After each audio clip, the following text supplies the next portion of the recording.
मैं बड़ी पीड़ा में हूं और मैं अपनी भावना को भी नहीं रोक पा रहा।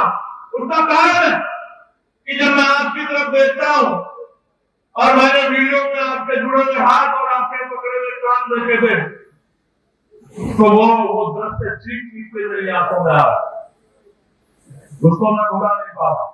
और मैंने कहा कि सम्मेलन तब होगा जब मेरे भाई जेल से बाहर आ जाए, वरना ये सम्मेलन किसी और जिले में भी हो सकता है। लेकिन एक बात हम लोग भूल जाते हैं, अगर हम इन सरकारों से न्याय की उम्मीद करेंगे या हक की उम्मीद करेंगे तो ये हमारी गलतफहमी हो सकती है, इसमें सच्चाई नहीं। क्या कभी जालिम किसी गरीब का हमदर्द हो सकता है क्या? दोनों हाथ भागवता हो सकता है क्या?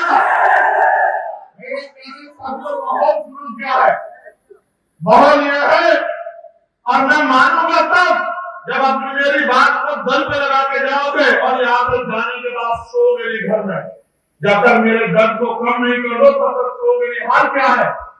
आज ये है आपके पड़ोसी जिले मध्य प्रदेश में एक और राज्य की सरकारें भी चुप है और केंद्र की सरकार भी चुप है।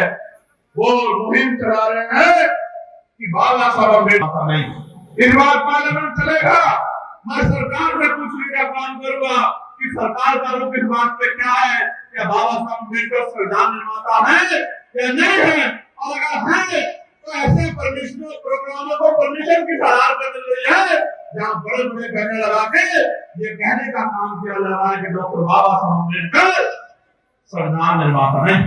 एक मुहिम चल रही है, कोई बाबा साहब का रंग टिप्पणी करता है और उनको अंग्रेजों का एजेंट बताता है और इस मुहिम को सपोर्ट किया जा रहा है, इस मुहिम को संरक्षण दिया जा रहा है। चुप बैठे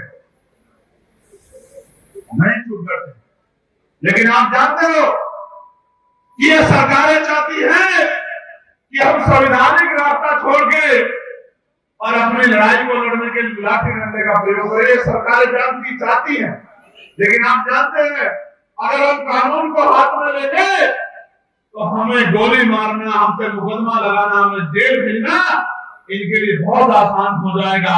जब ये हमें निर्दोष होते हुए जेल भेज सकते हैं, तो अगर हमने इतना सा भी कुछ कानून को अपने हाथ में लेने का काम किया तो इनको तो घर बैठे बैठे मौका मिल जाएगा हमारे लोगों को जेल में ठूंसने का।